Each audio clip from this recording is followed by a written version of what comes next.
integrated net zero distribution scenarios for South Wales that we have launched to the world this morning. And by integrated, I mean a joint gas and electricity distribution network study. And the partners on this project were Regen, Western Power Distribution, and Wales and West Utilities. So this is essentially what we call a DFES, a Distribution Future Energy Scenarios project. It sounds quite technical, but at its essence, it's really the work to translate the sort of national, the UK level aspirations on decarbonisation into a set of regional scenarios that are fully cognizant of the local resources, the local geography, and regional politics. And why we do that is to help the energy networks plan for the future and understand how decarbonisation and new technologies such as sort of electrolysis, solar, biomethane, what those challenges might be and what they might bring to the networks, and how they can, so they're able to understand how they can work towards solving those problems. Or so why South Wales? There are a number of reasons, but it's a really unique area and it's got some really interesting challenges and opportunities, particularly its sort of industrial and agricultural base, and a really strong renewable resource, which makes it a great area to do this sort of study. So I'm hoping that's the webinar everyone was expecting. We're going to be recording this and circulating the slides after the event. So anyone that couldn't join, or anyone that can't stay for the whole thing, we'll be sending those around later. So just quickly about who Regen are on the next slide. For people that don't already know us, we are a not-for-profit energy experts. We have a mission, and that mission is to transform the energy system to meet net zero. So we think they're the good people to be doing this study, essentially. Onto the agenda for today. So the data report, the key insights and some learnings for the study were launched this morning. So I'd be really impressed if anyone had read that in full. But hopefully you've had a glance at the executive summary. But if you haven't, we hope this session will give you an introduction into what's in those reports and highlight some of the key learnings. So you're going to be hearing first from Ollie Spink and Bethan Winter from the networks themselves. Then I'm going to give you a quick overview of the method and some of our top line results for South Wales. And then you're going to be hearing in a bit more detail from my Regen colleagues, John T. Haynes and Ray Arrell. And they're going to be talking about some of the challenges from an integrated study, some of the outcomes such as for hydrogen. And Ray's going to be talking about some work we did to sort of simulate what a summer and winter day could look like in 2050 in South Wales. And finally, there's going to be a panel session so we can answer any questions you may have about the slides or to any of the presenters. So just quickly, unlike a face-to-face, I was considering I'd be telling people about fire exits and coffee breaks, but today I'm going to talk to you about Zoom interaction. We're going to be using 3 forms of interaction today. The first is the chat function. You may have found it already. This is a function on Zoom where you can sort of ask admin questions, or if you would like to discuss things with other attendees or add a comment, please use this for things that you don't necessarily want to ask the panelists or the speakers. We're going to record anything that goes on in that chat function. The Q&A function, which is a separate function to the chat, is a separate thing, and if we could ask you to pose actual questions that you would like us to answer on that Q&A function, ideally who you would like to ask that question to would be good as well. We're going to be reviewing those as we go along. I'll be asking some questions to the speakers as they present, and most of them we'll take at the end. And then finally, we're going to have a poll, Zoom poll function. So this is to make sure everyone's paying attention and still awake. So we're going to be putting up some short polls to ask you what you think about things. These are going to come up magically on your screen. You'll need to choose some of the options we've given you, and then we'll shut that poll and we can give you the results in almost real time. So on that poll, let's start with the first one. So we're aware that people like me and probably everyone else presenting can't believe that other people don't already know everything there is to know about energy scenarios. But we'd like to find out a little bit more about what you know about regional energy scenarios, whether you've read and digested the ones from Western Power Distribution or from Wales and West Utilities. So if you could answer one of the following questions, either that you know and have maybe read Western Power Distribution scenarios and their strategic network investment documents, if you know of Wales and West's long-term development statement, if you've actually read both, whether you're only familiar really with the national grid future energy scenarios. And no, I haven't heard of any of them before. So I'm going to give you a few further moments to finish that poll. See, I think we'll shut it now and see how many people have been able to answer those questions and get the results up. So that is some interesting results. We've got quite a lot of people are not familiar, but have read the National Grid FES. We got a bit of a split between reading both, and 12% of people have never heard of them. So this is a really good split. Just to note, I think more people have read the Western Power Distribution scenarios than Wales and West Utilities scenarios, but that might be because Western Power have been doing it a little bit longer. But Bethan hopefully can tell us a little bit more about that.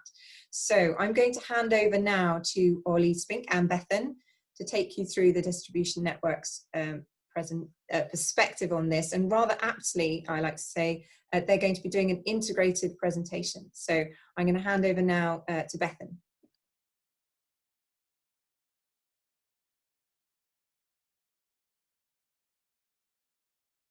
Good afternoon, everyone. So thanks very much for joining. So yeah, I'm Bethan Winter. I work for Wales and West Utilities, and I manage the control centre here in Newport. A lot of the work we do now is looking at future of energy scenarios and how our networks are going to develop, and so that's clearly why we're part of this project. In terms of Wales and West, you can see on the map there of South Wales, the gas networks are highlighted in orange and the electricity networks are in green. So Wales and West, we're managing, owning and operating those orange networks. We've got over 800,000 customers in this region, a lot of large industry, obviously, and about 80% of people are connected to the network for domestic heat. And on average, in a typical year, we'll transport around 26 terawatt hours of energy through that network.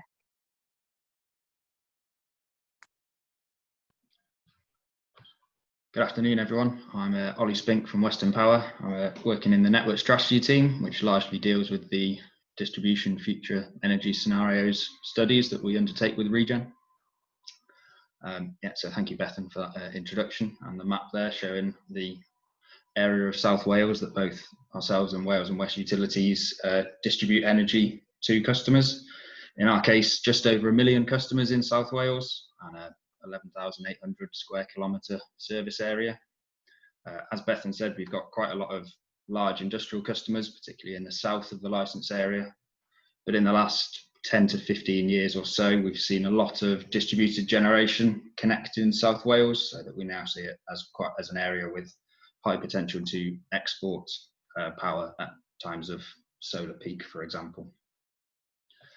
So if I move on now quickly to the existing WPD scenario planning process that we undertake with Regen. So we've been doing this for the last 5 years or so,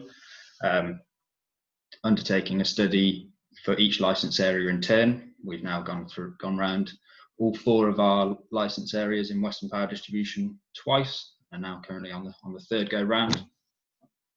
And the distribution element of these future energy scenarios works really from a bottom-up perspective, to give us a picture of kind of growth projections for lots of different technologies that we would expect to see connect to the distribution network in the next kind of 15 to 30 years.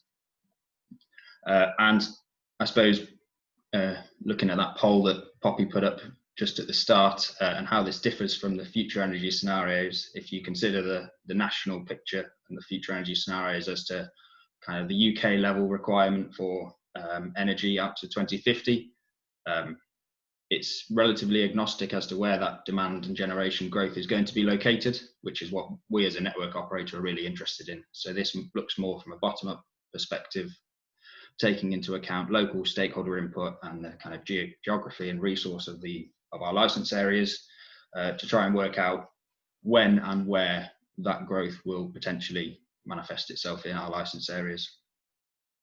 I think the other point to mention there is the purpose of scenario planning in general is to try and capture the uncertainty in the future growth pathways of various technologies as we try to hit our net zero targets by 2050. And we feel that by covering a range of different scenarios, we managed to kind of cover all of those bases to demonstrate that both ourselves and Wales and West Utilities are able to plan and design a network that's able to continue to offer a secure and economic supply for our customers. So within WPD, we use these distribution future energy scenarios to overlay onto our network models for strategic planning and electrical analysis that we use to kind of identify and inform when we will need to take strategic investment decisions. And this makes its way into our ED2 business planning and various regulatory submissions. We generally publish our reports, as you can see on the screen there, the Distribution Future Energy Scenarios report, the most recent one for South Wales. But we also have more recently published these results on an interactive map, as you can see at the bottom there. And I think if you follow that link, you'll be able to access that information. So I'll just pass back over to Bethan for the next slide on the Wales and West Utilities perspective. Thanks, Ollie. So from a Wales and West Utilities perspective, the way that gas networks plan has always been focused around our 1 in 20 licence obligation. So as part of our licence, we have a duty to be able to meet the highest demand that we would anticipate seeing in 20 years. And clearly going forward, this may not be the time when our system is at most stress, when you look at the kind of more dynamic nature of gas flows and increasing gas entry. But from a historical perspective, high demand was definitely seen as the most critical thing and the most difficult thing that we had to satisfy. Because we were all kind of stemmed from British Gas and then Transco, moving on to National Grid before we had network sales, the forecasting processes across gas transmission and distribution are fairly well kind of combined, and we work together very closely with National Transmission in terms of that forecasting. So for us, we hadn't really looked at doing this level of granular regional distribution forecasting ourselves until 2017. And I think at that point we were aware of the work that Regen were doing with WPD, and with us having in some areas, very more or less the same geographical area across South Wales and the South West, it made sense for us to do the same thing, with the view that in the future we would be able to do a combined scenario. And indeed, a couple of years later, here we are now, having completed that project for South Wales and having, as Poppy says, the first kind of integrated range of scenarios. So obviously the granular forecasts are really useful for us. Having the range of different scenarios as opposed to just a central forecast is very useful for our planning. And it also helps more widely. We've got a whole system model, which is called Pathfinder Plus, which tries to look at what's happening on the electricity network and how energy for, say, generation is impacted by new energy sources such as solar and wind, is actually having an impact on the gas generation that we need to support from our network. So as I say, we are looking far more on a whole system perspective than ever before. We've also got trials such as the Project Freedom, which looked at hybrid heating in the Bridgend area, also with WPD and also in South Wales. So you can see that there's a lot of work going on in this area. That trial was looking at how customers might use new smart technology to help optimise energy use and to reduce impacts on the network. And all of this work has been, as far as we've got to in October, was put together in our business plan, which we submitted to Ofgem at the end of 2019 in December, and that's available. And you might be interested in chapter 13 specifically of that plan, describes how we will look to be net zero ready by 2035, and that's all about us being able to accept green gases onto the network and support more dynamic energy flows. I think that was that on that slide. Thank you. So we've got another audience poll for you now, and the question is, what do you think are the two most important aspects to consider for future energy pathways? So there's a couple of things here, and it is multiple choice. So do you think the important aspects are climate change and delivering on net zero targets, the end cost to the consumer, speed and ease of delivery, the level of engagement required from customers, and/or energy security? So we'll just give you a few moments to fill in that poll.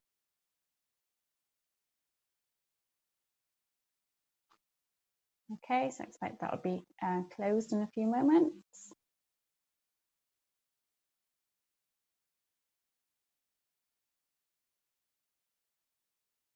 Thank you.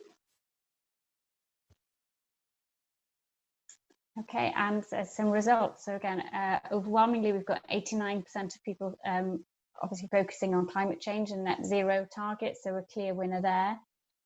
Cost coming in, energy security being second, followed by end cost to consumer, and then lower percentages there for speed and ease of delivery and the level of customer engagement required. So thank you very much for providing those responses. I think it's really useful for us to get feedback from our stakeholders at every opportunity, so we'll definitely be taking away your thoughts today to feed into our future planning. Thank you. I think I'll hand back to Ollie at that stage. Thank you. Yeah, thank you, Bethan. I find those questions quite interesting because it really allows us, when we're shaping what the scenario framework should be on a yearly basis, it allows us to kind of understand what our stakeholders are really want us to reflect in the how to effectively create the different axes that these scenarios should be kind of pivoted around. So I think that's quite useful information to know. So thank you all. Yeah, so just going on to the innovation objectives of this project. So as Poppy mentioned, it's a kind of first of its kind to consider an integrated distribution-focused distribution future energy scenarios project using both the electricity and gas network operators in a license area. It's also the first to consider the net zero compliant government targets released in 2019 and how that affects the future of energy pathways in a license area, in this case South Wales. So it's to develop a detailed understanding of how the net zero implications will work at a license area level and how that will affect our electricity and gas distribution networks. And then also to kind of work out this process and methodology of how to create an integrated DFES study together, where we combine inputs from the electricity and gas networks and use the similar processes that Regen have kind of worked on in the last 5 or so years with us and Wales and West utilities to kind of come up with a combined approach and to see if that can deliver some whole system benefits. And hopefully you will see from this presentation today, I think we've managed to produce some quite interesting learnings. And then the final point from this is that the outputs from this project will feed in as an input to the kind of much wider Zero 2050 South Wales project being led by National Grid. So that's a brief summary of the objectives and perspective from Bethan and myself. I'll now pass back over to Poppy to ask us a couple of questions, I believe. Thanks, Ollie. Yes, so we have one question come through about some technical challenges, but I might actually save that one to the end because we're going to be talking about hydrogen a bit later on. So maybe we'll answer that a little bit later.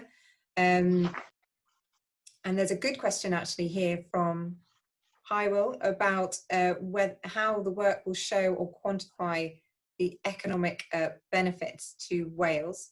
I think one of the one of the points on Ollie's slide was that we're going to be feeding this into a study done by the National Grid, which is going to be looking more widely at both distribution and transmission, but also about cost and economic impact. So, or this study doesn't go quite to that level, but it will be feeding into a study that's being done that will do. So at the moment, we're not looking in detail at that. This means that I can ask a question to Bethan and Ollie. And one of my questions was really about how these scenarios are starting to influence business planning and what sort of impacts they've had over the last sort of 5 years, these decarbonisation plans, how much that's changed and how much you're expecting it to change going forward. Shall I ask Bethan first, who is off mute already? Thank you, Poppy. Yeah, so as I say, we used this work in the last phase to feed into our RIIO2 plans, and I think what it really helped us identify was the scale of change that might be required for the networks, both in terms of accommodating those green gases and potentially things like transport connections, which we don't have very many of at the moment, particularly in South Wales. And actually green gas isn't something we have much of in, or any of in South Wales at the moment either. That tends to be for us more in the Southwest. So I think it really kind of opens your eyes to what the scale of the challenge might be. And then you start thinking about what the technical barriers are, but also what the commercial barriers are, and any regulations that might need to change, as well as the who pays question. And one of the things that we put in our business plan, as I said, was a net zero ready vision. And we talked about what we felt our role could be as a network, as a gas network, in terms of delivering net zero across Wales and South West, because it was the whole of our region. We looked at how we thought change might be driven. So would it be customers that it would pay? Would we need incentives? And potentially would we need kind of revenue coming into the networks for some of that strategic investment? So for example, we considered things like additional storage to support flexible generation, and we looked at maybe needing more compressors for things like green gas. And I think at the moment it's quite difficult. Well, we can't really put any investment in until we've had the specific customer inquiries come in and land on our door saying this is the place that we want to connect. And I think what we'd like to do as networks is be more strategic and actually be able to look forward a bit further ahead and think, if we were building this network in the most efficient way rather than piecemeal as and when connections come in, how would we do that? And then should we be socialising costs? So we put some proposals into the plan for an uncertainty mechanism where, once I think there's more clarity about heat policy and things, and generally there's agreement on what areas we should be focusing on, we have put some options in there to be considered about, as I say, how we could maybe get revenues to play our part in the most efficient way. Thanks. Okay, thank you. Same question to Ollie. Yeah, thank you, Poppy.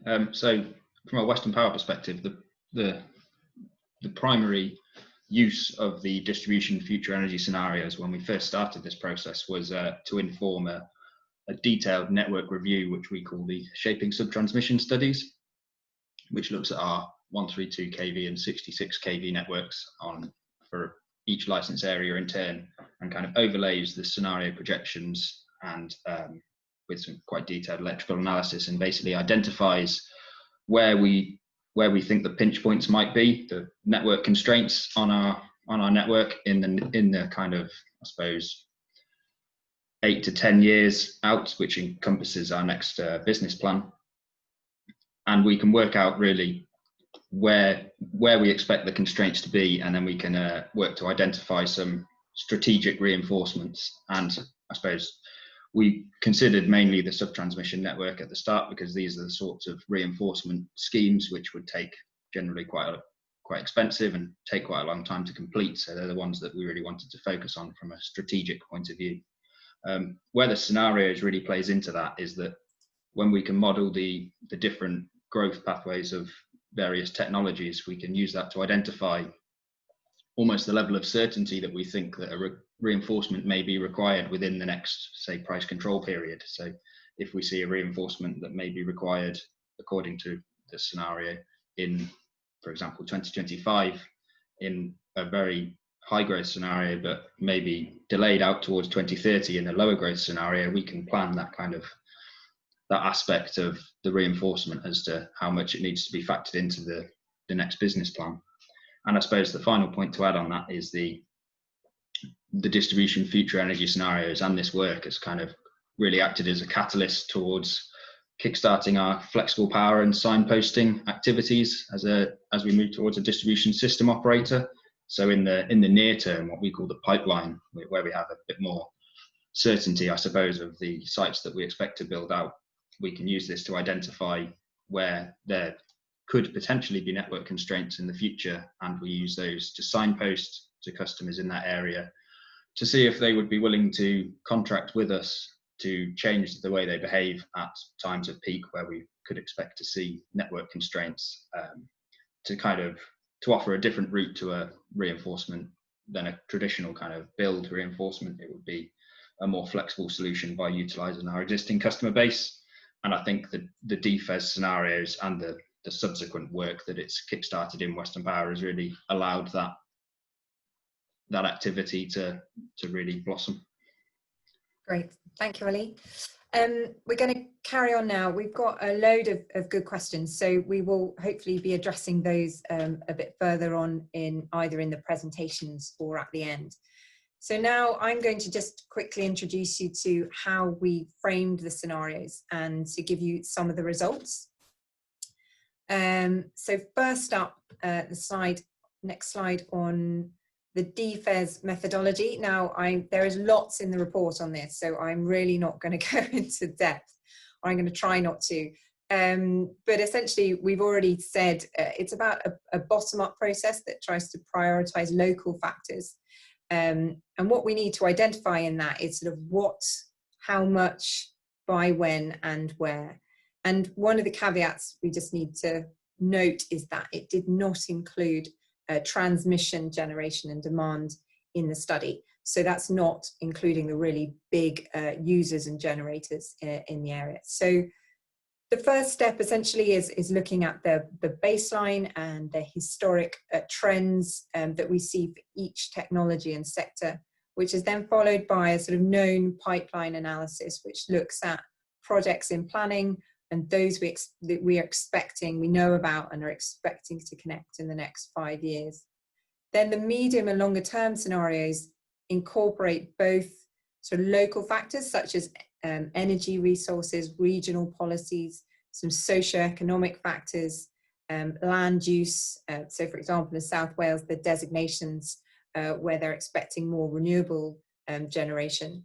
And we put that together with the framework, a sort of national scenarios framework, which is predominantly the National Grid Future Energy Scenarios, but also the Committee on Climate Change. Now, for this study, we didn't have a future energy scenarios which met net zero, or not a detailed one anyway. So we used both the sensitivity for National Grid and some other information, such as the Committee on Climate Change further ambition scenario to try and identify what this could look like for South Wales. And then we project within that what we might expect to be connected each year to 2035. And then for the first time, we went out to 2050 and we included 5-year projections between 2035 and 2050. And we also do that geographically. So we're projecting where things might be connected in the different networks, and so to what part of the gas and electricity network that would be seen. So we also did an additional analysis looking at seasonal profiles. So that's where we tried to model both the demand and supply on the networks at a simulated sort of summer and winter day, looking at the baseline and the 2035 and the 2050 day. It was based on some profiles that we were provided, or the information were provided by WPD and Wales and West Utilities. And my colleague Ray is going to talk about this in a lot more detail later on. So on to another poll before we get into how we framed the scenarios. So we thought it'd be useful to know what element of the future energy scenarios you're most interested in. We've given you a multiple choice, so please, you can choose more than one. I think it's 2 you can choose. So whether you're most interested in renewable energy, the potential of hydrogen, so bioenergy, this could be either as electricity or for biomethane production, decarbonisation of heat and the different pathways for that, decarbonisation of transport, or flexibility and storage, or other, something we haven't thought of already. So I'm going to give you a few further moments to complete that multiple choice. And then I will close the scenario, the poll, and see what we have. Aha, well, I'm really pleased about that, because we get decarbonisation of heat comes out top, which is great, because that is essentially one of the areas where we framed the scenarios around. But it's really interesting to see we've got renewable energy there quite close behind. A lot of people interested in hydrogen, as well as flexibility and storage. Bioenergy is a little bit low down the list, but we still think it has huge potential, and there's a long section in the report talking about what we think might be the potential for that in South Wales. Okay, so I'm going to move on to telling you how exactly we did frame the scenarios. And I think it's worth at this point just to talk about how we see scenarios, and that we see these not as forecasts, but as a tool really to explore implications. And therefore, like, how they are framed and the decisions that we're going to make within those on the fixed and the variable factors are really fundamental, and they dictate essentially what we're going to get out of the analysis. So when we looked at the different perspectives on net zero coming from the national government and from other bodies, it's quite clear there are some sectors where there is more consensus on decarbonisation pathways, EVs, sort of domestic EVs, or sort of domestic level vehicles, for example. But decarbonisation of heat is a consistent uncertainty, essentially. So we agreed with the partners to focus on that element in particular. And there are a number of reasons for this, really. The heat pathways themselves have quite a considerable and diverse impact on both the gas and electricity distribution networks. So by exploring that, we're really able to produce a range of findings that we hope are relevant to both networks, to both electricity and gas. And I mean, one of the learnings we have is that to do an integrated DFES without a sort of national heat strategy, you really need scenarios, because it's not something that the two networks can agree on without having a sort of set of possible futures. So we also think that heat pathways in particular are going to be very local and geographically determined. So they make them a really key element of the sort of bottom-up and regional analysis that we're doing in this DFES and in future DFES. So yes, to introduce the 3 scenarios, we looked at high electrification. So this is a scenario where electrification of heat is prioritized as a solution. We still have some hydrogen in here for use in heavy transportation and industrial processes. We then have core hydrogen, which is where we're looking at where part of South Wales is electrified. So the rural and less dense areas of Wales are predominantly electrified. There's some biomethane there as well. But the core urban areas near to the industrial clusters in particular receive hydrogen, and that's around 57% of existing South Wales gas connections. And then in high hydrogen, we explore the sort of the exact opposite. It's where the majority of the current gas network is converted to hydrogen from 2035, and they install hydrogen boilers. And just to note that we also did a hybrid sensitivity on this high hydrogen one, where we looked at the impact of changing those single hydrogen boilers into a hybrid heating system. So we've got some results that can compare those two. So on to the next slide. This just shows a little bit more of detail of the differences that we had in heat, assumed across the scenarios. You can see predominantly it's gas boilers already in South Wales, and that shifts significantly by 2050. And these, although this is a sort of top line South Wales numbers, how we distribute these is done by local factors, which we'll illustrate a little bit later on, but these will be different depending on whether there's an off-gas area where we're expecting new homes and businesses and new developments to happen, or whether they're the sort of proximity to the industrial clusters. So on the next slide, we'll just go through some of the summary sort of top level results. And so as you might expect, if we're talking about 2050, we're getting some really big numbers out there. We've got energy consumption, you see here, declines significantly across all scenarios by 2050. And this is partly energy efficiency and partly the efficiency of the new technologies themselves. So EVs and heat pumps are obviously more efficient than the technologies they're replacing. There's a huge number of domestic properties in here that will need to switch their heating technologies to low carbon alternatives. We're looking at about 800,000 homes that will be switching to a different technology through this. Renewable generation, you can see it increases across all scenarios by the same amount, and it provides over 50% of the annual electricity demand in 2050.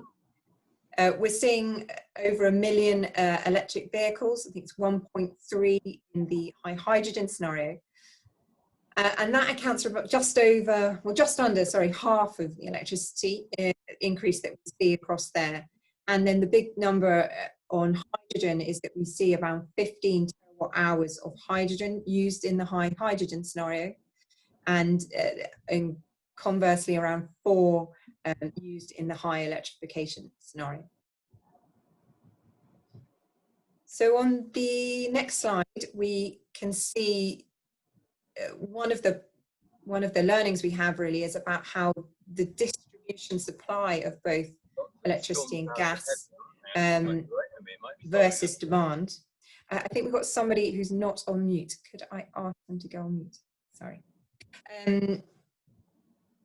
We've got, we're seeing a lot more supply coming through locally by 2050, and it shows here that we're getting between 50 and 60% of the renewable generation, and up to around 36% of hydrogen, so low carbon gas, being injected from local supplies onto the gas distribution network. But what it really emphasizes is that we've got, in all of them, there's quite a big gap still, and that needs to be filled either by transmission generation or through the transmission network itself. So it really emphasizes, I think, the value of the wider transmission systems, electricity and gas, to provide that balance. It also highlights the importance of local matching, sort of smart energy and flexibility to really maximize the potential of local supply. So my final slide, I'm going to talk a little bit about the hybrid sensitivity and some of the learnings around this. This graph shows specifically the electricity and hydrogen used in heat by the different scenarios and the sensitivity by 2050. And you can see at a really macro level, the hybrid sensitivity looks a lot like core hydrogen, but it's obviously very different. It's going to be very different on the ground. But it really illustrates the significant range that we're starting to see, or we see here in heat, and for hydrogen in particular. And although it's really valuable to understand that range ultimately for the investment in networks and for decarbonisation, that range is actually a bit of a problem, and that we're going to need more certainty as soon as we can. So for this study, we assumed a sort of switch over or like a switch off that starts in 2035. And that's 15 years away. And that is the lifetime of a boiler, essentially. So even if these things start in 2035, it really implies a decision is made well before that date. So ideally, our first step is going to be as a national strategy that feeds into local energy planning at regional, sub-regional and local level. And I guess one of the learnings is that planning for that heat transition is going to be really, it's going to be easiest if it's at its extremes, so sort of electrification or the hydrogen pathways. But the core hydrogen one really shows that one potential could be that the outcome is a patchwork of solutions, a bit like the model that we've done in core hydrogen. And if that is the case, then it's really important that these decisions are made at a local and a regional level. And you know, the distribution networks are going to be really the key stakeholders in that process. And we see an important role here for an integrated DFES to provide a sort of combined view to local authorities and to regions about what the options for heat decarbonisation might be. So I've just done that, a very quick run through. I hope that wasn't too fast, but I'm going to hand over now to both Jonty and Ray to give it a little bit more detail of our findings.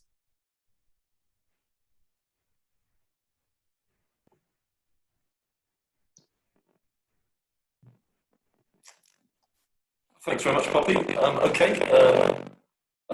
good afternoon, everyone. Ray, you're sounding a bit funny. Hopefully that's resolved it. Can everyone hear? Jonty, do you want to introduce yourself first? Yeah. Hi, everyone. I'm Jonty Haynes. I was the lead analyst on this project. And if we can go back to the previous slide, just so we can make it clear, Ray Arrow was also head of technical development. So we took a lead on all elements of the modelling. So not just the electricity distribution future energy scenarios, so your renewable generation, your heat pumps, your electric vehicles, but also on the gas side, gas boilers, flexibility, whether that's gas peaking plants or batteries, and all of those cross-vector technologies in between. I think we've lost the slide. We've lost the slide there. Okay. So audio is all right now? No, not Sorry, quite. Ray. I'll keep going. So first of all, Ray's going to talk about network interactions and crossover technologies. And then I'll be talking about how, as an analyst, from an analytic perspective, we've had to take some very different processes for the gas network and how they prefer to plan for their network processes. And the electricity network, you similarly have very different regions, very different geographies, and also very different ways of processing the projections that we produce and turning them into peak days or peak half-hourly modelling, or in the case of the gas network, even peak 6-minute modelling. After that, I will just do a quick run through of how distributed hydrogen looks in South Wales in our scenarios. Obviously, hydrogen is this massive potential game changer in the long term. And as Poppy said, it forms the crux of our distribution scenarios.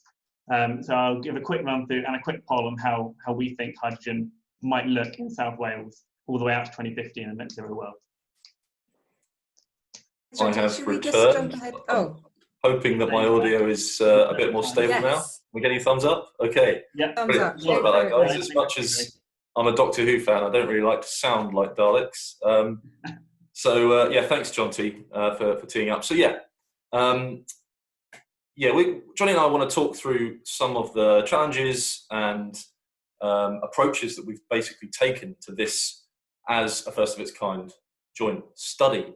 I think when we first looked at combining our previous future scenario assessments for both Western Power and Wales and West, we had to take a bit of a step back and think about the various elements, sources of demand, supply, and technologies and how they're going to interact and interface with both networks. So this diagram is essentially what came out the back end of a bit of a head-scratching flip chart process of sort of mapping out all of those sources of demand and supply. And it enabled us to basically categorize all of the key sources into 4 areas, which you can see on the right there, which are electricity-specific and gas-specific sources, what we're terming as crossover technologies, and also cross-network technologies. So if I move on to the next slide, what do I mean by those things? Essentially, if we look at the first set, which are specific technologies to each network, basically those can be for electricity side, lighting appliances, heavy electricity plant, electric vehicles, and on the gas side equally, gas-driven boilers, furnaces, gas vehicles, and distributed injection. So they are predominantly connected to each of the 2 networks. Then we come to crossover technologies. And in these, we're essentially talking about a source of demand on one network that supplies energy to the other, or in simple terms, gas to power and power to gas. And the technologies that we essentially feature in the study that reflect this is gas or hydrogen-fueled power generation for gas to power, and hydrogen electrolysis on the distribution network as power to gas.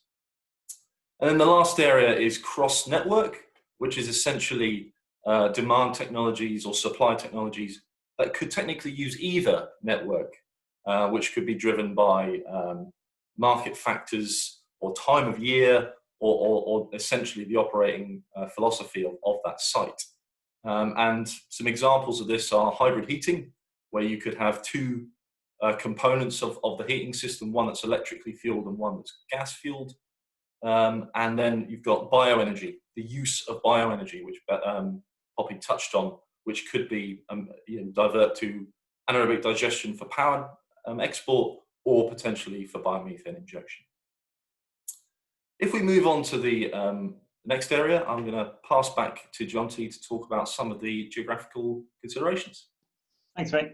Yeah, so I'm just going to quickly run through how, in terms of the processes of this project, how we combine the gas and electricity distribution future energy scenarios to create this whole distribution system project, and therefore create outputs that are relevant for each network's individual planning means.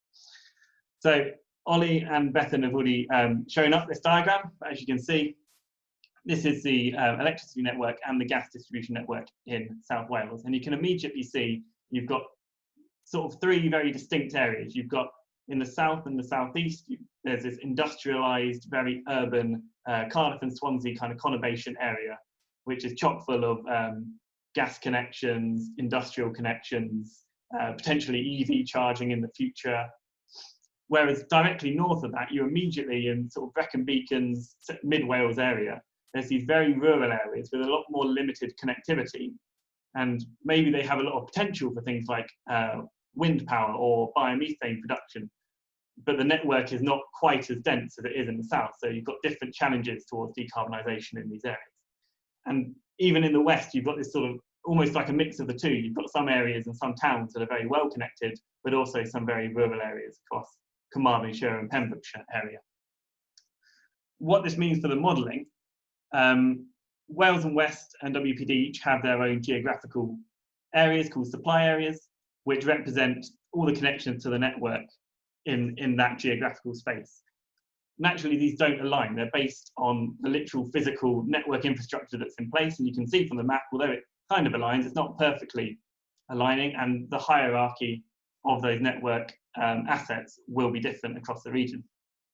So to account for this and to be able to produce results for the Wales and West supply areas and also the WPD supply areas, if we go on to the next slide, we took the modelling down to an output area level. So an output area is defined in the 2011 census as an area covered by about 150 domestic homes. And you can immediately see the variation across Wales, which we've seen from the network map beforehand. Some of these output areas in mid-Wales could cover hundreds of square kilometres. So we had to go down to that level of detail in terms of number of homes.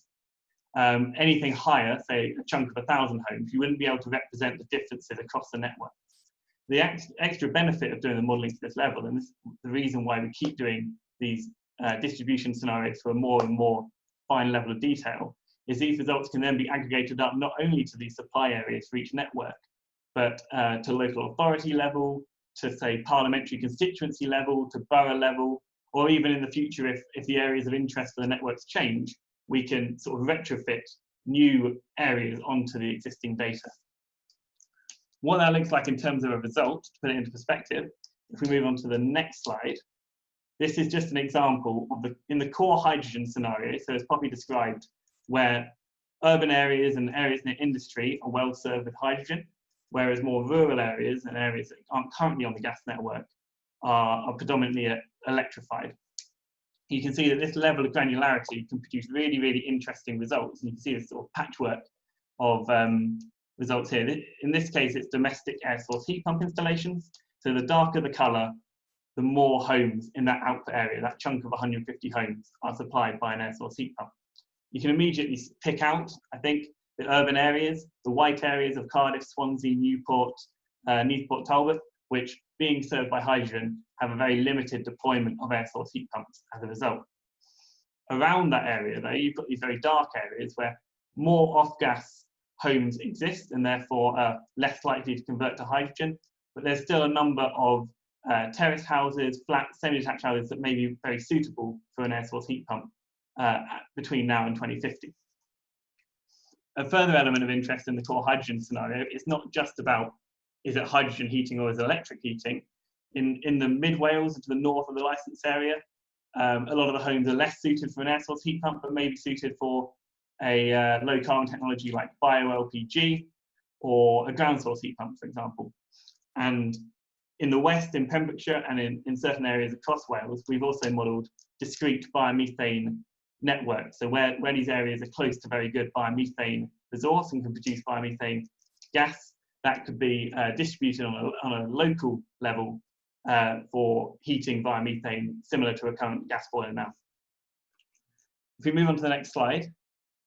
So it's not just about the geographical nature of the network, we've also got how we've done the previous distribution, future energy scenarios, and the real key benefits that we've got from doing the scenarios together. So it's not just a case of sort of doing two instead of one saved a bit of time. There's some really key learnings that we've gained and we can take out and supply to both networks in the future, whether that's an independent, a single network future energy scenario or another combined future energy scenario studies. So I'm not going to go through this entire flowchart. There's a lot of text. It's probably something to take away when we distribute slides. But the three sort of key benefits in the green box in the middle. Firstly, and I think Ollie mentioned it earlier, we've got the combined knowledge and data and network information from both networks. And this gives us an incredibly good view, especially in the near to medium term, over the next 5 to 10 years, of where projects are sort of making inquiries, looking to connect to that pipeline of new projects. And even more so in those cross-vector, cross-network elements like gas-fired power. We've got this incredible view and we can produce really robust, defensible projections, especially for that next 10 years or so, for things like gas-fired generation and bioenergy resource and utilisation.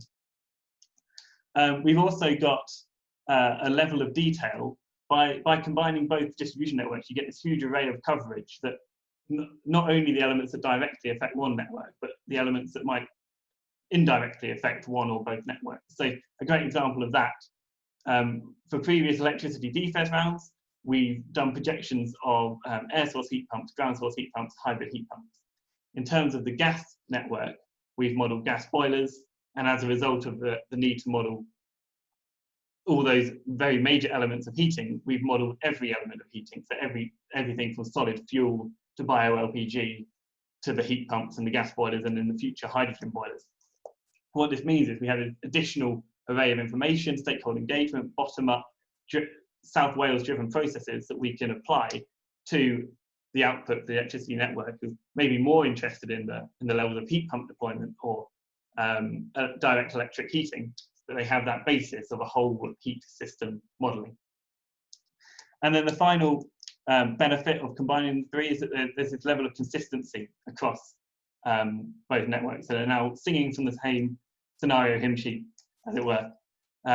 Similar scenarios they can then use to plan, and by combining them and doing this totalization, I guess, of how much bioenergy is going to electricity generation, how much bioenergy is going to gas generation, we make sure we're not double counting, which could occur across different independent DFES studies. We're making sure we're not oversupplying South Wales with this hypothetical bioenergy resource.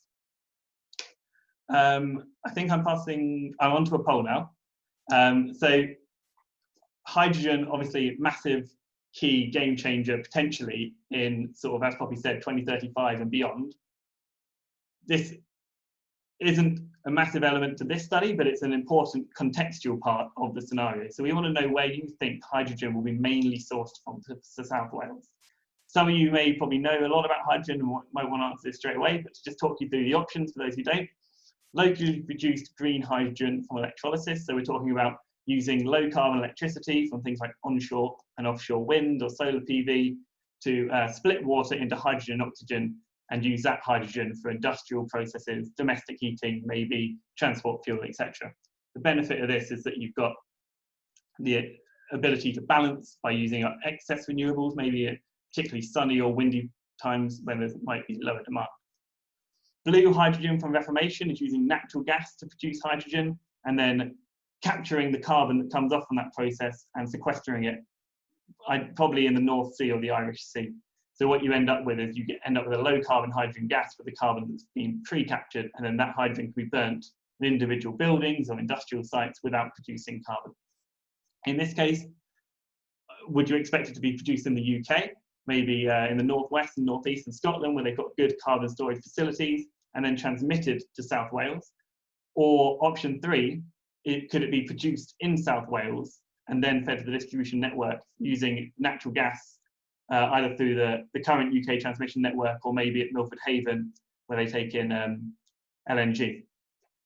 Option four, imports from outside the UK. So do you think the UK might not produce its own hydrogen at all as a main source of hydrogen? Maybe it's imported from abroad.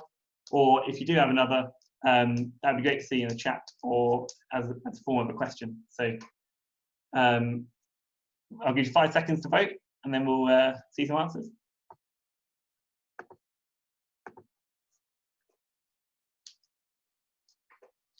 Awesome. Okay, that's really interesting. So the top result with exactly half the votes is locally produced green hydrogen from electrolysis. The current framework from the National Grid FES is based around the production of hydrogen through reformation, so blue hydrogen.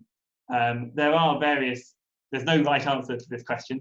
Here and abroad, there's various projects looking at both blue hydrogen and green hydrogen. I know in Germany, they're looking at offshore wind and electrolysis, whereas in the UK, you've got projects like HyNet and HyDeploy that are looking at blue hydrogen to be used in hydrogen networks. If we go on to the next slide. So in terms of the hydrogen in our study, we modeled a small amount of electrolyzed hydrogen being injected into the distribution network. The hydrogen coming from the remainder of the hydrogen, the other sort of 70–80% of the hydrogen demand that you can see on each of those bars, is coming from the transmission side. That could be electrolyzed hydrogen, that could be blue hydrogen. It's something that will be interesting to see the results of the 2050 study with Arup and National Grid to see what comes out of that. I'll just give you a quick overview of how hydrogen looks in our scenarios. As Poppy mentioned, it is the crux. It's a high level of variation across the three scenarios. I think the key thing to highlight really is a really positive potential for South Wales, and especially the South Wales industrial cluster, to take a lead on this sort of low carbon hydrogen development. So every single scenario has a significant amount of hydrogen used for industrial processes and heavy goods vehicles. The more hard to electrify, the more hard to decarbonize in other ways. And that's why even in this high electrification scenario where heat pumps and other electrified heating are more preferred for domestic side, we're still seeing a high amount of industrial hydrogen production. On the other side of the coin, in that high hydrogen scenario, you see just over 15 terawatt hours of hydrogen being used. That's a similar number of connections to are connected to the current gas network today, with about a 25% decrease in the amount delivered. And that's due to efficiency measures, not just industrial efficiency measures, but also domestic and commercial building efficiency measures. That's reflecting recommendations, not just from the CCC and National Grid, but the government clean growth strategy, and also reflects that although hydrogen, there's a lot of uncertainty around the cost of hydrogen, and it's also quite a long-term future technology.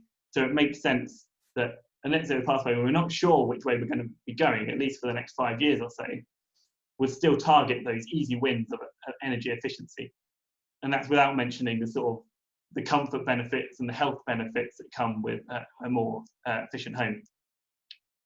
So I think I'm passing you back to Ray to talk about modelling network impacts. Thank you. Thank you, Jonty. So yes, last area we want to cover in terms of the analysis that we've done, or the complementary analysis that we've done around the projections, is around network impacts, or specifically the seasonal day modelling that we've completed.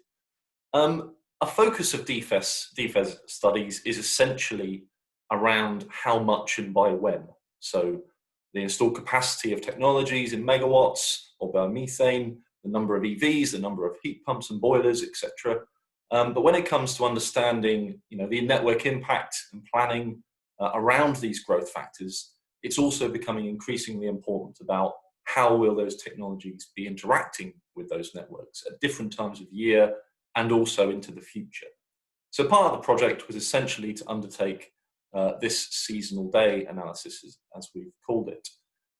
So in a nutshell, we defined 2 seasonal days, a summer and a winter, where we classified many of the key technologies, demand and supply, in terms of what they'd be doing, whether it's high solar in the summer is an obvious one, or high heating demand in the winter is another obvious one.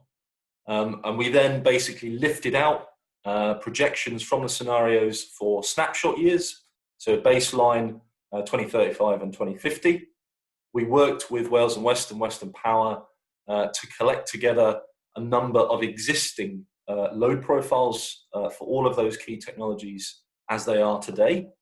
And we essentially combined our future projections with those current load profiles to see what the impacts on the network would be if we applied existing behavior and existing load profiles of the technologies. So the intention is to sort of visualize some of that and show you some of that. If we move on to the next slide, before I show some of the results, we'd like to ask you. So if we're talking about the future change in behavior, change in flexible technologies, and how those profiles may evolve, where do you think, this is your last chance to vote on a poll as well, so where do you think flexibility may come from in the future? So you've got a multiple choice here. So is it going to come predominantly from smart electric vehicle charging, V2G, and smart tariffs? Is it going to come from intelligent heating control, or how we control our heating systems?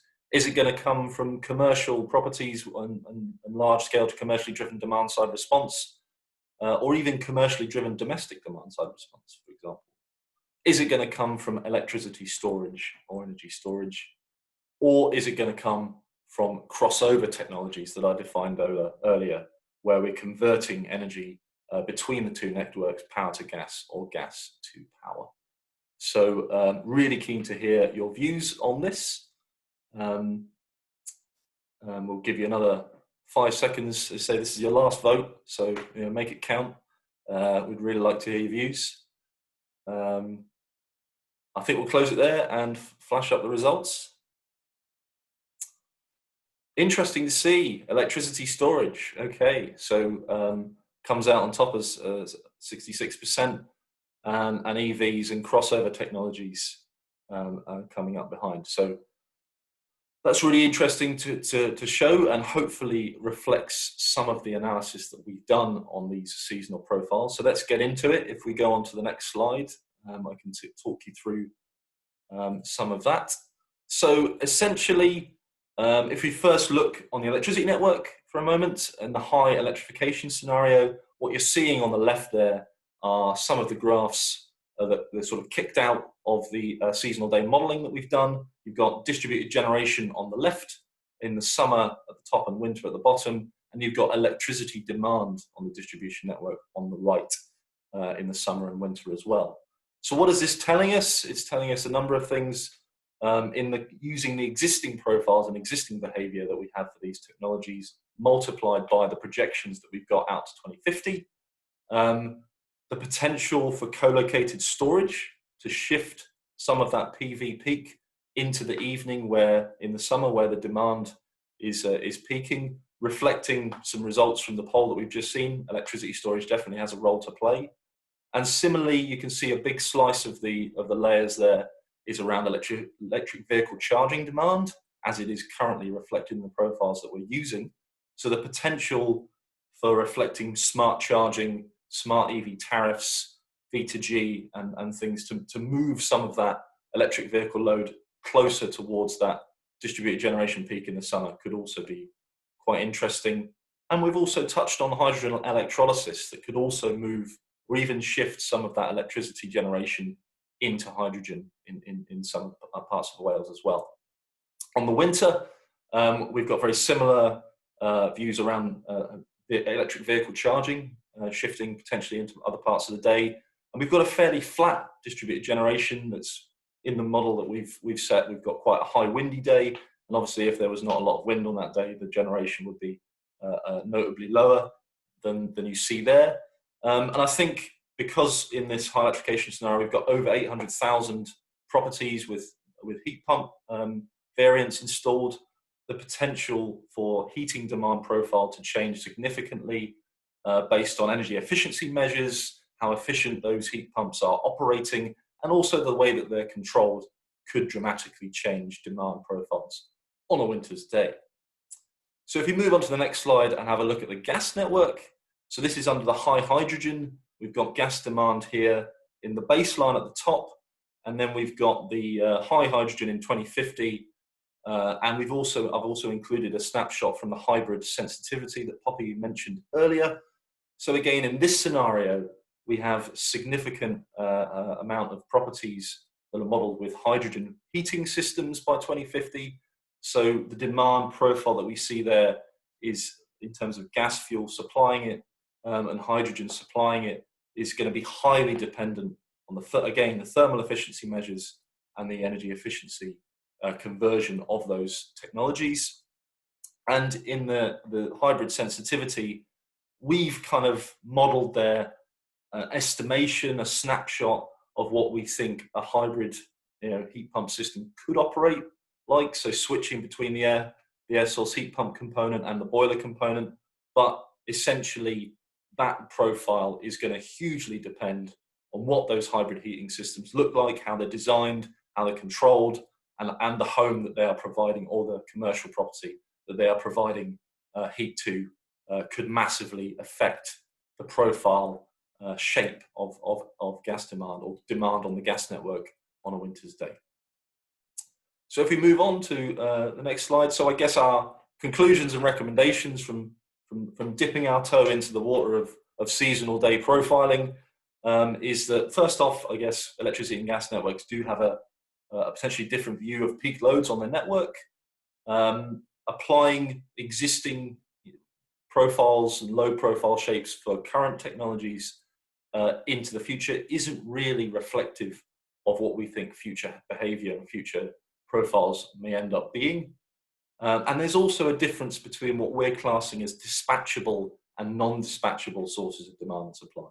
So some that are effectively, they generate or they use when they have to, or when they do, and others that basically react to market effects and others. So essentially, we think that there's a key finding here that increasingly the dispatchable technologies will be a function of the non.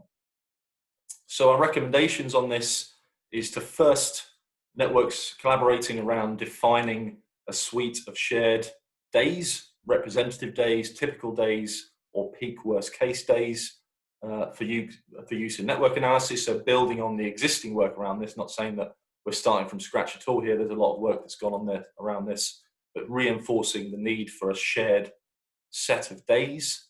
And also working together to aid local net zero planning.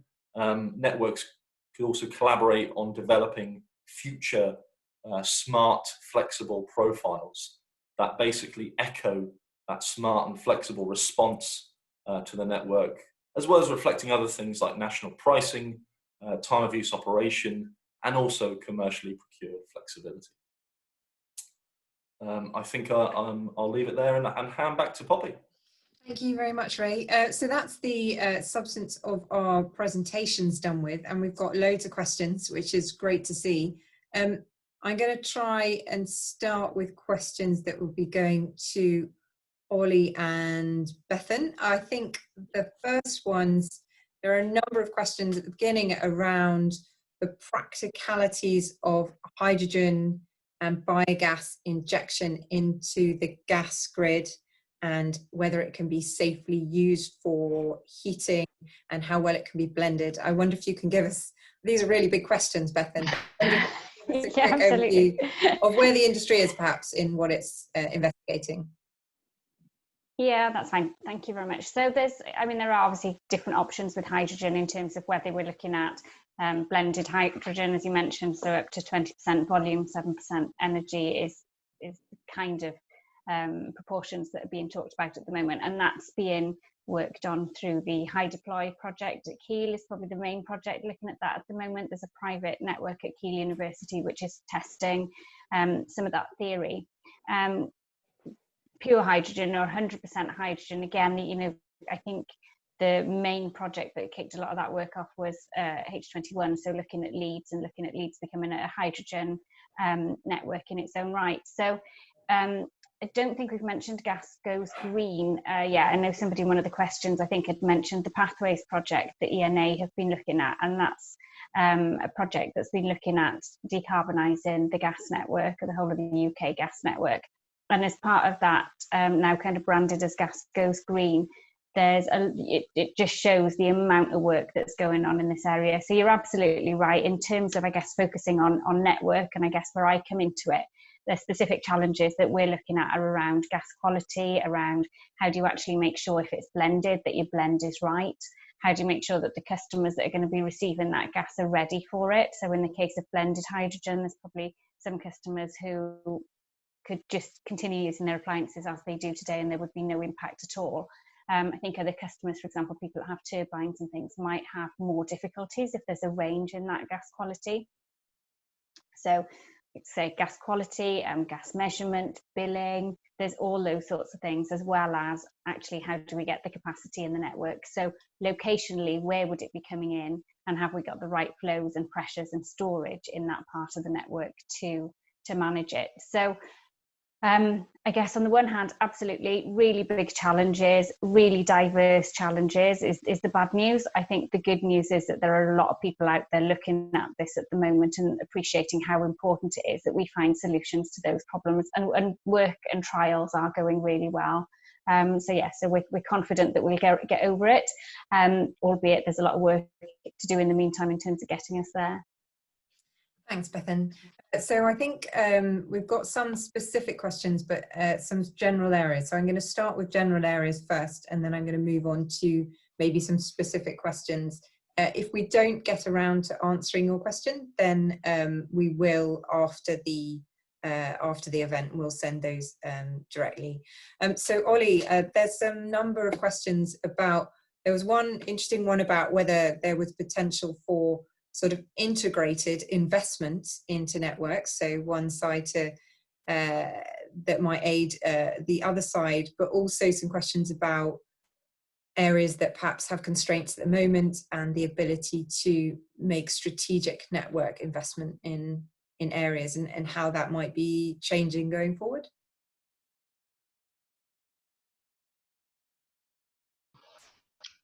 Okay, thank you very much for that.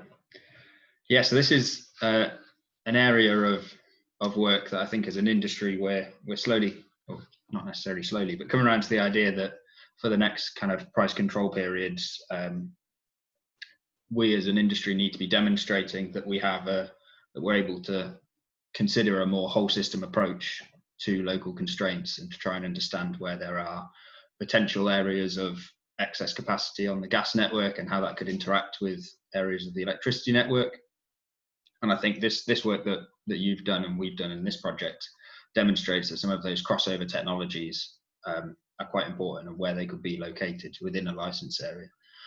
I think in terms of some of the work that's undergoing as part of the Open Networks project, there are a couple of trials ongoing at the moment with electricity and gas distribution networks working in conjunction with local authorities to kind of identify implementations of local plans and regional energy strategies and how to potentially make the best use of the available existing electricity and gas networks to provide a more whole system solution that would deliver the best benefit to stakeholders. So I think there is work ongoing in this kind of sphere at the moment. It's kind of in its infancy, but it's something that we're keen as an industry to demonstrate that we can think of it in a more whole system way. And I think this project is a way of demonstrating that as well. Yeah, I mean, I think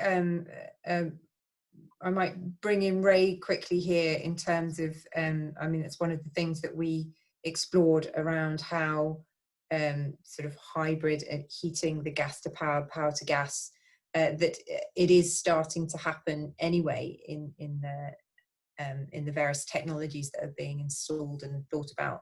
Ray, do you have anything to add on how they might be operating?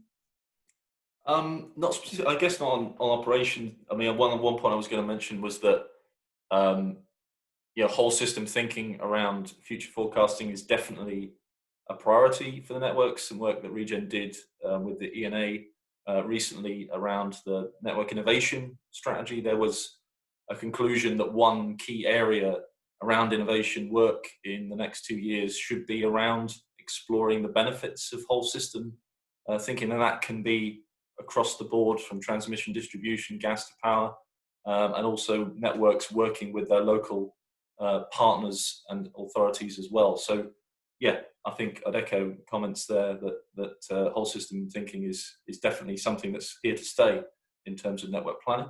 In terms of the operation of gas to power and power to gas, I think it's definitely interesting when we start to look at it. Is it going to happen at all, and how much? That's one area of it, but actually where's it going to be, the geographical distribution in terms of where the two networks are proximate, and why there might be a reason to convert energy from one to the other, is going to be increasingly driven by network conditions, weather, market signals, price signals, as well as physically where in the network you are, not just within South Wales, but nationally. So there's many variables at play, I suppose, is not an obvious answer, but the one that is unfortunately true. Thanks, Ray. There's a couple of questions here, maybe that Jonty could answer. There's questions about the different heating technologies that we have considered, whether we considered district heat, for example, and a number about the energy efficiency. So what have we assumed in terms of energy efficiency needed for heat pumps, whether we've assumed any deep retrofit. Do you want to just cover that quickly? Yeah, sure. So in terms of the energy efficiency question, our modelling is partly based around minimum EPC standards. So every property hits a minimum EPC of a C by 2050, but the vast majority of that go further and hit a B or an A. What that means in terms of the actual the average heat demand of a home is that it reduces by, I think it's just over 40% by 2050. And to get to that level, and to get some of the, some properties rated F or G at the moment, to get them up to preferably an A or a B level, there is a significant level of deep retrofit required. In terms of where that happens, in terms of the distribution, we've looked at sort of council houses, especially as targets for deep retrofit, as well as some sort of private deep retrofit. But that energy efficiency improvements happen all the way over the next 3 decades. And I think I saw a question as well, which was, why does hydrogen in domestic homes look to decrease between 2045 and 2050? And part of that is that the energy efficiency measures are still going in, and homes are still using less and less energy throughout the time period out 2050. I think that was the first one, but I've forgotten what it is, Poppy. Could you just remind me on the first question? I think there was questions about, I think it'd be good to just cover whether, I think you sort of touched on it already, about whether there was differences in energy efficiency depending on the different technologies and the different scenarios. So the benefit of targeting energy efficiency really strongly right from the off is that by 2045 and by 2050, every home, if it's an EPC B or an A or sort of a high C, is likely to be suitable for a heat pump, especially if it's a ground source heat pump. In the more rural areas where we see big detached homes with very high heating demand, we have weighted the technologies more towards sort of bio-LPG, which might replace your classic LPG or oil tank that you might have at the moment, or things like biomass boilers where they might have the space and they might not actually have the network to be able to provide alternative technologies.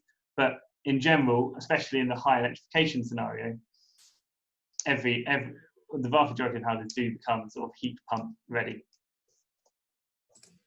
Thanks, Jonty. So they've got a specific question that's come up, which I think is very timely.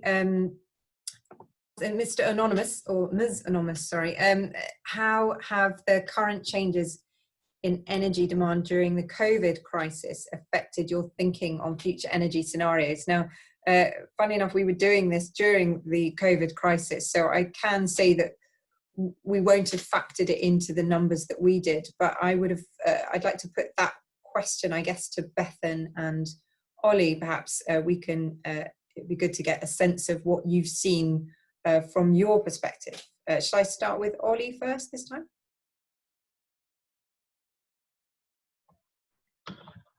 Yeah, thank you, Poppy.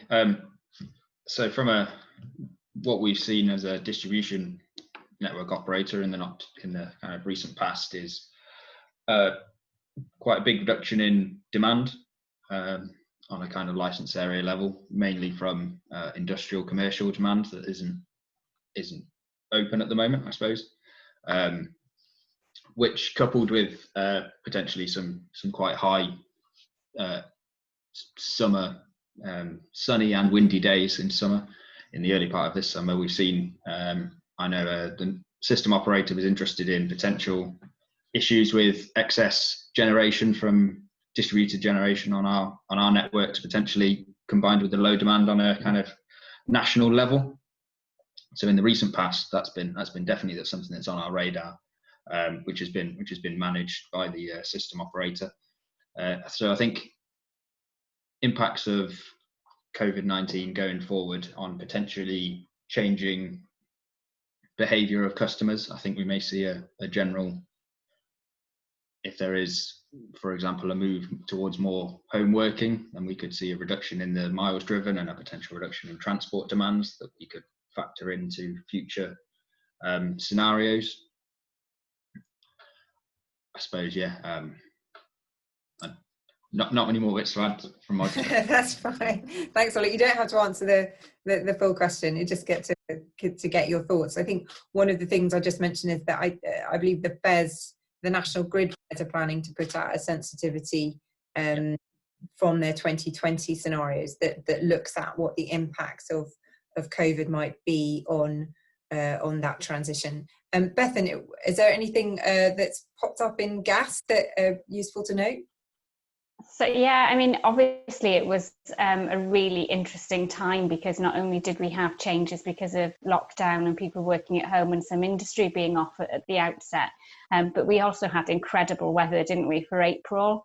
So I think demands would have been low anyway because clearly the call on heat because of high temperatures was low. But it is quite interesting if you look, we operate as 3 different local distribution zones. So we operate Southwest, Wales South and Wales North. In the Southwest, we saw a reduction in our bigger, what we call the daily metered load, so they're like the really big industry.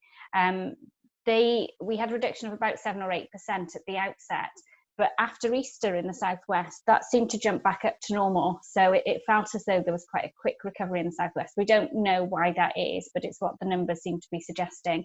In South Wales, we've got a really, really big power gen site connected onto the network. And so stripping all that data out isn't something that we've really been able to do at the moment. So it's quite difficult to look for patterns in South Wales because the data is skewed so much by power generation. And in Wales North, we seem to have a reduction in the industry which didn't recover after Easter in the same way as it did in South West. So really different responses in all three areas. In all cases, the non-daily metered, so the smaller site demand seemed to drop probably by about 7%. And I would imagine that, again, it was warm, but I guess if you think about restaurants and hotels and places like that having to close, then potentially the heating load was taken off of those sorts of sites. I think the interesting thing will be around one, kind of the recovery plan, and I think there's a lot of talk at the moment that we need a green recovery plan, and so there might be external influences, I guess, around policy and things about how things should recover as opposed to just going back to how things used to be. And I think the other thing that would have been interesting is, and you know, let's hope it doesn't happen, but if we'd had lockdown in the winter when people were having to use their heating at home more, then actually I think we'd have probably seen an increase in demand rather than a reduction, because rather than heating offices during the day in schools, you're suddenly having to heat individual properties with people home working. So, you know, I think let's see how it goes. Let's have a bit more look at the data once it's all available to us, and let's see what the recovery plans are. Thanks, Bethan. Yes, I guess if we're all sitting at home in the winter, we might be thinking a bit harder about the energy efficiency that we might be putting into our homes if we're going to be working at home, getting quite cold, which is certainly something I do sometimes.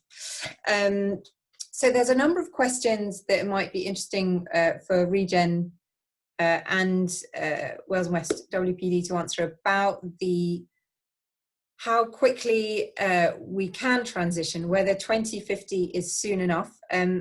Obviously, the FES itself is looking at one of its 2020 scenarios is going to be looking at a sooner than 2050 transition. I guess there's some questions about what's the barriers, whether we can do this quicker, what's the complexities around making these decisions to shift before, from 2035, or can we move that forward? So it might be something that we can all try and answer. I might start with Ray and move to Jonty. I mean, there's so many elements of the analysis that show that big change needs to happen quickly. I suppose is one simple answer is that every element. So the growth of flexible technologies, we need to accelerate. In the modelling, we've grown. An example would be electricity storage. So battery storage predominantly has grown from 100 kilowatts to 600 megawatts by 2050, and so you can imagine the sort of interim milestone growth that we've seen there. We've got 1 million EVs coming on the road, over 1 million, in fact, 1.2, I think it is. So I mean, in terms of how can we get there quicker, I think these scenarios are pretty ambitious in themselves. So actually just understanding the growth trajectories for some of the bigger changing technologies. So, which homes are going to switch to which heating technology, which big commercial deployed assets are going to go in the ground, how big are they going to be, where they're going to be. I think across the board is probably my broad brush answer. Jonty, do you want to try that one? Yeah, I think it really chimed with an element of the modelling that we did for heating technologies, which is based around the natural replacement rate of a heating technology. So a gas boiler tends to last sort of 12 to 15 years on average before it needs replacing. I think it's similar with a heat pump. Something like oil boilers last a lot longer, but that gives a really distinct time frame in which you have to make a decision to be net zero compliant by 2050. Because if we're looking at, say, a hydrogen switchover in 2035, you really want to be deploying hydrogen-ready boilers by 2025 or so to be able to have that big stock of hydrogen-ready boilers that could be switched over quite quickly over a few years. The alternative to that, if you don't sort of act quickly, is that you have to start doing sort of boiler scrappage schemes and taking stuff out before their usable life has ended, and that's probably not a situation that anyone really wants to go down. On top, so yes, I think it makes sense that we should be considering the sort of an accelerated trajectory, sort of 2045 net zero, or how quickly could it be done even.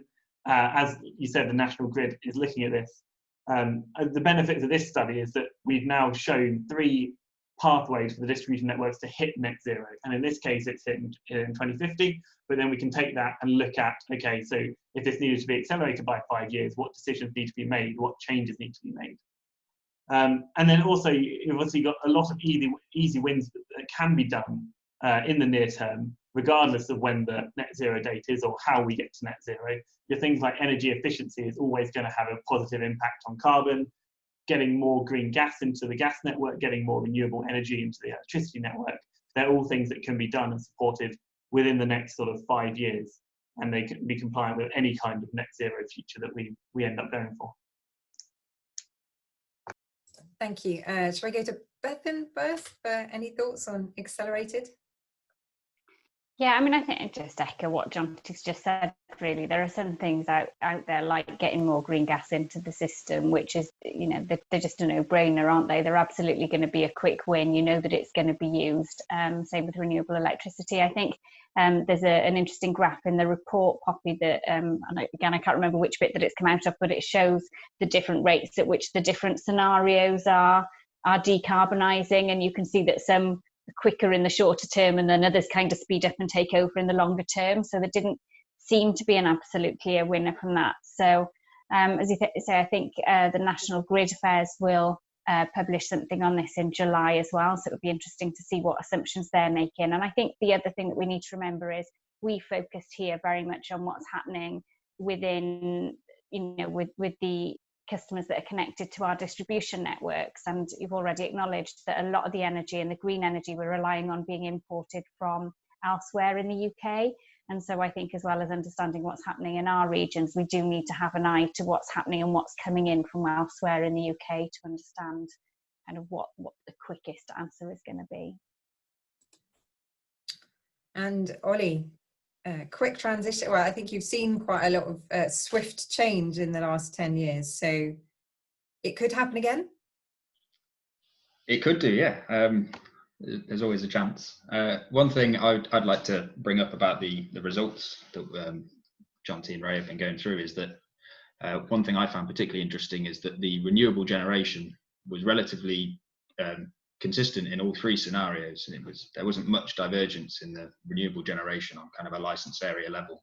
And I think that was a good thing to take away, is that in order for South Wales to contribute to this net zero future in 2050, you will need to make the most almost of the resource available, of which there is quite a lot in South Wales, which is why that under all 3 scenarios you have quite a high level of renewable generation, and then it's just depending on how heat is decarbonised, the excess energy is used in different ways.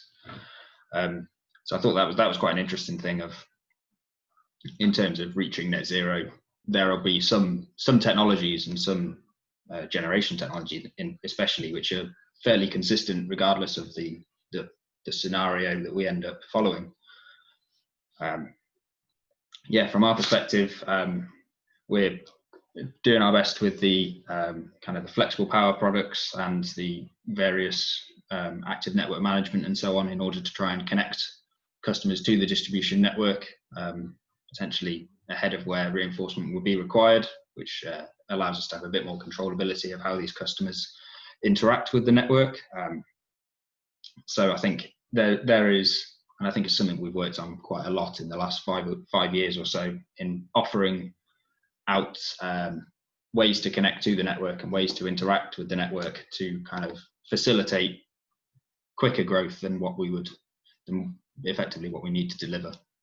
And I suppose those are working in the short term, but we will need to kind of review that and potentially need to accelerate that if we're trying to reach a net zero future earlier. Thanks, Ollie. Yeah, I mean, I think one of the things from COVID is that it shows, I mean, it's not something we necessarily want to repeat, but it shows how quickly in some instances you can shift behavior. So the sort of transport mileage went down so very quickly, but some which is going to be a little bit more, a little bit harder to shift, and that's going to be things like heating, and yeah, heating demand and energy efficiency. So I think I might conclude the webinar now, unless any of the panelists have spotted a particular question that they would like to answer. I think there's quite a lot of specific questions in there. If anyone has spotted one that they would like to pick up on, I might ask Jonty, is there any that you wanted to raise? I saw a couple of questions on EVs that we haven't touched on yet. They're a bit sort of about how we did the modelling, but I saw some questions around how we considered EVs and mileage, especially. I guess that chimes with your point around COVID-19 at the moment. We've based this on mileage, sort of a general move to active travel and public transport, but still private cars being sort of the main way people get around. So the typical mileage goes down by about 10% by 2050. So still a reliance on the cars. And I know there are lots of talk about active travel plans and possibly switching that around, and that might be local authority dependent. But what that results in is obviously a large amount of charging capacity needed for homes, and if everyone's got an EV or all private cars are electrified by 2050, we also have to consider things like on-street car parking and how we're going to charge sort of on terrace houses and that kind of thing. I'll keep scrolling through the questions. If I have another one, I have to admit the questions rather jump around, so I rather than scroll to the bottom, I keep seeing the same one. So that's where I wondered whether anyone else has spotted a good one. Although I have just seen a good one here on the supporting the development of the South Wales industrial cluster. So Jonty in particular did a lot of work on what might happen for industrial demand and how the industrial clusters might develop. I might actually just quickly pose that to Bethan and Ollie, if you want to mention how that work is or how you're feeding into the pathways work for the industrial clusters. Yeah, sorry, I'm just checking. Ollie's still on mute, so that's who I was going first. Yeah, so I think, as you mentioned at the beginning, this work is going to feed into the Zero 2050 project, which is happening in South Wales. So this is the one package. And on that project, there is a whole group who are looking at industrial clusters. There's another group looking at hydrogen and how it would be transported and how it might be used. And then there's a whole range of kind of optimization and modelling going to happen to put all of these things together.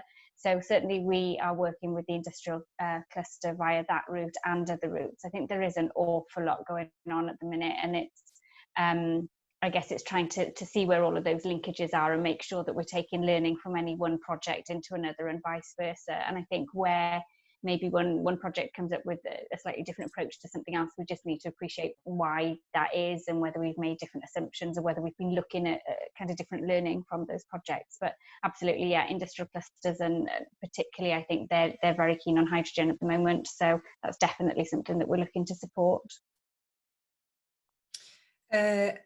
I think I am going to run close the webinar now, but I wonder, Ollie, do you want to give a final closing statement maybe from Western Power Distribution as the sponsor? Yeah, okay, thank you very much. So yeah, I'd like to thank all the attendees for joining us today. It would always be nicer to be in person, but I think this has worked quite well, and I always find polls quite useful on Zoom calls to keep engaged. So yeah, thank you to Regen for their insights today. I think from my perspective, having overseen this project from a Western Power perspective, we've seen some really useful outputs in how to run an integrated DFES along with a gas network in an area, and how these learnings can be useful because we're using consistent input data, and then in terms of how that is used within the business and business planning procedures, it looks like there's a much more whole system approach to how we're doing this. And I'd like to thank Wales and West for their input on this, because it only works if both networks are quite engaged in an area and willing to work in a whole system way. So yeah, I think it's been quite useful, and hopefully when you see the final report and the learning report, when you have time to read them, you'll find some interesting learnings from our perspective. Bethan, is there anything you'd like to say at the end? before I close up? Just reiterate my thanks to everyone who's been involved. So yeah, WPD for leading it, and Regen for doing all the hard work really. And yeah, we've all been kind of burning the midnight oil really, getting all of this finished. So thank you very much for your support, and thanks to everybody for dialing in and for the great comments and questions. Like I say, there's a lot for us to take away there, I think. Thank you. Yes, so we will respond to all the questions offline, and we'll also have a look through the chat and respond to those. We can download that. The webinar has been recorded, so we will be posting the recording up along with the slides, so you'll be able to access that going forward. So yes, I just want to say thank you very much to everyone for joining, and to all the panelists, and I hope you find the report and the data sets interesting. I think there's one final slide, I don't know if we can still show it, which has where you might want to go for further information. If not, it will be in the slide pack that goes around. So you're able to download the reports. So there's two reports. One is a data accompanying report, which is very long, but very detailed and excellently written, even if I might say so myself.